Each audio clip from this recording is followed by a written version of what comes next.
Bismillahirrahmanirrahim. Assalamu alaikum. Dear students, as you know that we had already completed the first 3 exercises from chapter number 7, Introduction to Trigonometry. So it's time to start the next exercise, exercise 7.4. Before starting this exercise, you must learn some identities. In identities को याद करना आपका ज़रूरी है exercise को start करने से पहले। तो पहले आपने ये आइडेंटिटीज याद करनी है, जैसे कि फर्स्ट है sine square theta plus cos square theta equals to 1। अब जहाँ पर भी sine square theta plus cos square theta आए तो आप इसकी जगह 1 लिख सकते हैं। इसी तरह हम इसी इक्वेशन से कॉस स्क्वायर थीटा की वैल्यू भी फाइंड कर सकते हैं। लाइक साइन स्क्वायर थीटा को आप उस साइड पर ले जाएं तो आ जाएगा 1 माइनस साइन स्क्वायर थीटा। इसी तरह हम इससे इसकी साइन स्क्वायर थीटा की वैल्यू भी फाइंड आउट कर सकते हैं। प्लस कॉस स्क्वायर थीटा को इस साइड पर लें तो आ जाएगा 1 माइनस कॉस स्क्वायर थीटा। इसी तरह आपने दूसरी आइडेंटिटी याद रखनी है 1 plus tan square theta equals to secant square theta. Next है 1 plus cot square theta equals to secant square theta. Do you know that sine theta by cos theta equals to tan theta.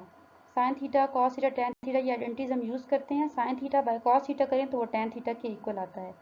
ठीक है, तो आप tan theta की जगह sign theta by cos theta भी लिख सकते हैं और sign theta by cos theta की जगह टेन थीटा भी लिख सकते हैं। क्वेश्चन की रिक्वायरमेंट के अकॉर्डिंग आपने आइडेंटिटीज पुट करनी होंगी। तो अब स्टार्ट करते हैं एक्सरसाइज। इसमें सारे क्वेश्चन प्रूव कर रहे हैं आपने। अब क्वेश्चन नंबर 8 है sine theta plus cos theta by cos theta equals to 1 plus tan theta. Left hand side लेंगे हम sine theta plus cos theta by cos theta. यहाँ पर कॉस थीटा दोनों वैल्यूज के साथ है। यहाँ दोनों नोमिनेटर में दो टर्म्स हैं, इन दोनों के साथ ये कॉस थीटा है तो हम दोनों के साथ इसको सेपरेट कर लेंगे। Sign theta by cos theta plus cos theta by cos theta. Cos theta और कॉस थीटा कैंसिल हो जाएंगे तो यहाँ आ जाएगा 1 और sign theta by cos theta tan theta के इक्वल होता है। तो टेन थीटा प्लस 1 यही हमारी राइट हैंड साइड है। Left hand side right hand side के इक्वल प्रूव है। अब इसका क्वेश्चन नंबर 9 है tan theta plus cot theta into tan theta equals to secant square theta. इसकी भी हम लेफ्ट हैंड साइड लेंगे tan theta plus cot theta into tan theta. Tan theta हमारे पास इक्वल होता है sine theta by cos theta के plus cot theta tan theta के रेसिप्रोकल होता है। ठीक है, तो अगर tan theta sine theta by cos theta है तो ये cos theta by sine theta होगा। फिर इसके बाद है टेन थीटा, इसकी भी हमने वैल्यू पुट कर दी sine theta by cos theta.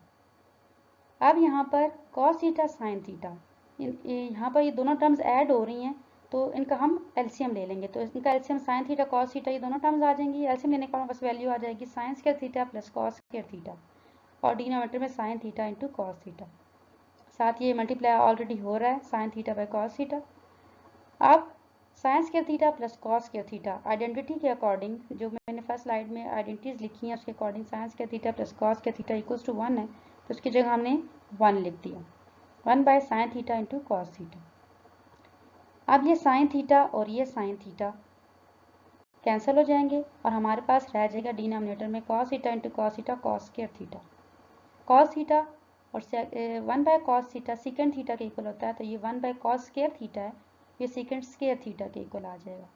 ठीक है, क्योंकि second theta cos theta reciprocal होते हैं आपस में।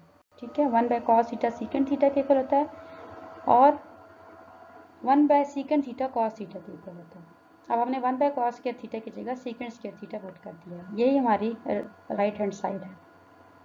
अब चलते हैं नेक्स्ट क्वेश्चन की तरफ। क्वेश्चन नंबर 11 है sine theta plus cos theta by tan square theta minus 1 equals to cos square theta by sine theta minus cos theta. Left hand side लेंगे हम sine theta plus cos theta by tan square theta. Tan की जगह हम उसकी value put करेंगे। Tan theta equal होता है sine theta by cos theta के, so tan square theta equals to sine square theta by cos square theta minus 1। अब यहाँ पर हमारे पास इसको फ्रैक्शन में लिख लेंगे तो हमारे पास ये वैल्यू फ्रैक्शन में हम यहाँ पर एलसीएम ले लेंगे। तो यहाँ पर इन दोनों टर्म्स का 1 का और sign square theta by cos square theta का एलसीएम लिया तो कॉस स्क्वायर थीटा हमारे पास। अब sine square theta minus cos square theta by cos square theta ये एलसीएम लेने से आया है। अब ये डिनोमिनेटर में कॉस स्क्वायर थीटा ये ऊपर जाके sine theta plus cos theta के साथ मल्टीप्लाई हो जाएगा तो हो जाएगा cos square theta into sine theta plus cos theta by sine square theta minus cos square theta. अब ये sine square theta minus cos square theta है, इट्स मीन ये A square minus B square के फार्मूले के according हो जाएगा A minus B sine theta minus cos theta and A plus B sine theta plus cos theta. अब sine theta plus cos theta denominator वाला denominator वाले के साथ कैंसिल हो जाएगा, तो हमारे पास यहाँ रह जाएगा cos square theta by sine theta minus cos theta. यही राइट हैंड साइड है और इसी को हमने प्रूव करना था। अब क्वेश्चन नंबर 12 है cos square theta by sine theta plus sine theta equals to cosecant theta. अब इसकी लेफ्ट हैंड साइड लेंगे cos square theta by sine theta plus sine theta, इनका एलसीएम ले लिया तो हमारे पास एलसीएम लेने के बाद आया cos square theta plus sine square theta by sine theta. Sine square theta plus cos square theta identity के अकॉर्डिंग 1 के इक्वल है बाय साइन थीटा, तो 1 बाय साइन थीटा और कोसेकेंट थीटा रेसिप्रोकल होते हैं तो 1 by sine theta equals to cosecant theta. यही हमारी राइट हैंड साइड है।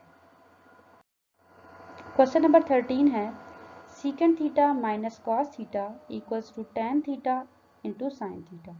इसकी भी लेफ्ट हैंड साइड लेंगे secant theta minus cos theta. Secant theta और कॉस थीटा रेसिप्रोकल होते हैं तो secant theta 1 bye cos theta के इक्वल होता है, माइनस कॉस थीटा को एज इट इज रहने दिया है। अब इनका एलसीएम ले लिया, after taking LCM we get 1 minus cos square theta by cos theta। अब आइडेंटिटी हमारे पास sine square theta plus cos square theta equal to 1, उस आइडेंटिटी के अकॉर्डिंग अगर हम साइन स्क्वायर थीटा की वैल्यू निकालें तो वो 1 माइनस कॉस स्क्वायर थीटा के इक्वल होगी।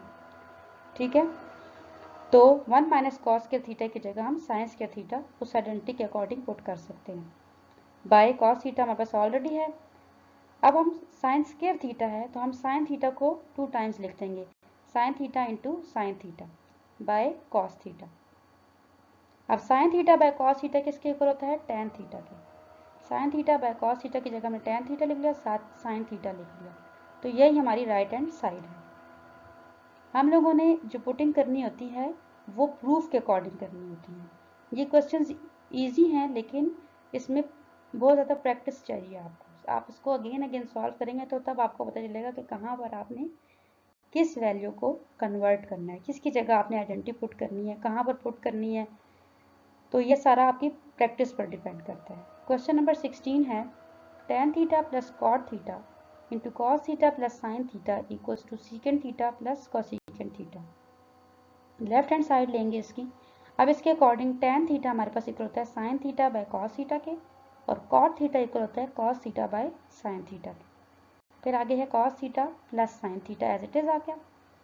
इनका हमने एलसीएम ले लिया, तो एलसीएम लेने के बाद हमारे पास आ गया sine square theta plus cos square theta by sine theta into cos theta और cos theta plus sine theta as it is लिखते हैं। अब आइडेंटिटी के according sine square theta plus cos square theta equals to 1, तो इसकी जगह हमने 1 लिख लिया by sine theta into cos theta, फिर cos theta plus sine theta as it is आ गया। अब हमारे पास cos theta plus sine theta 1 के साथ मल्टीप्लाई होने के बाद यही आ जाएगा cos theta plus sine theta by sine theta into cos theta.